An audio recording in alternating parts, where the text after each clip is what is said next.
Merhaba, bugün sizlerle su muhallebisi yapacağız. Çocuklarımızın en çok sevdiği, dışarıda satılan fakat bizler yemesine izin vermediğimiz su muhallebimizi evde yapıyoruz. Aynı zamanda eskinin de Osmanlı'nın gül suyuyla hazırlanan, içinde süt de olan o tarifi de sizden paylaşacağım tekrar. Su muhallebisini de bir başka programda çekeceğiz. Bu sadece şimdi sokakta satılan orijinal su muhallebisi. Malzemeleri şerbetine 3 bardak su, 1,5 bardak şeker, bir 10-15 tane kadar karanfil, bol karanfil isterseniz 15 tane, daha az isterseniz 10 tane yeterli. Bir de aktarınızdan, güvendiğiniz aktardan alacağınız gıda boyamız var. Organik olanından pastalara, çöreklere kullanılan.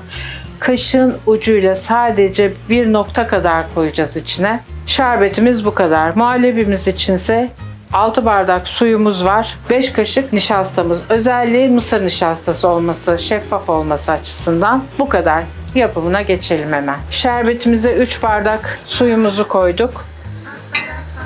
1,5 bardak şekerimizi koyduk. Her zaman söylediğim gibi sizler daha az şekerli ya da daha çok şekerli yapabilirsiniz. İçine karanfilimizi atıyoruz.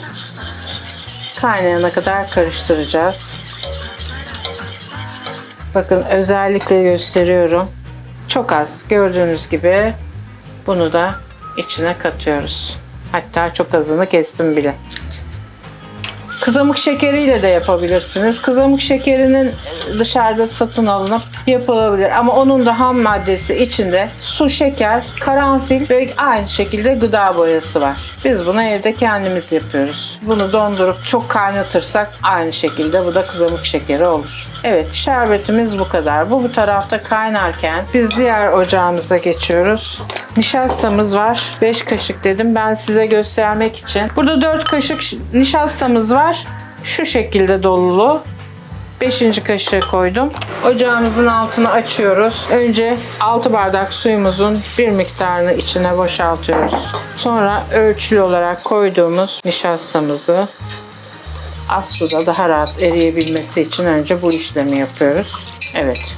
Hemen eridi.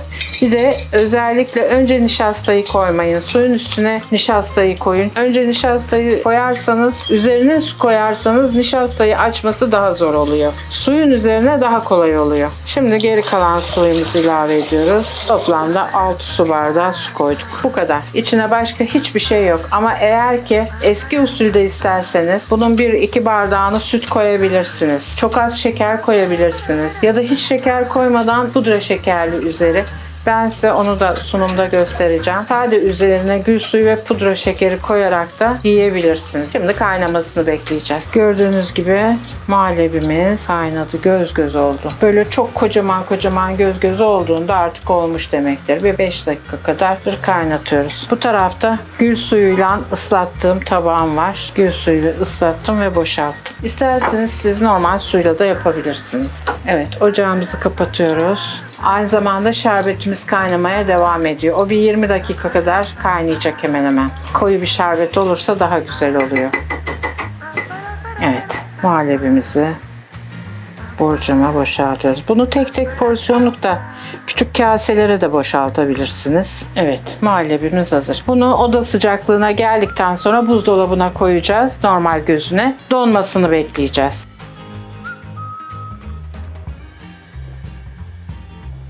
Bu da pudra şekerlisi arkadaşlar. Ve tekrar daha da aromalı isterseniz şöyle gül suyu. Evet. Afiyet olsun. Arkadaşlar bu da su muhallebimizin şerbetli hali. Acele ettim tabii ki birazcık daha donması gerekiyordu. Siz biraz daha dolapta tutarsanız daha muntazam çıkar. Afiyet olsun.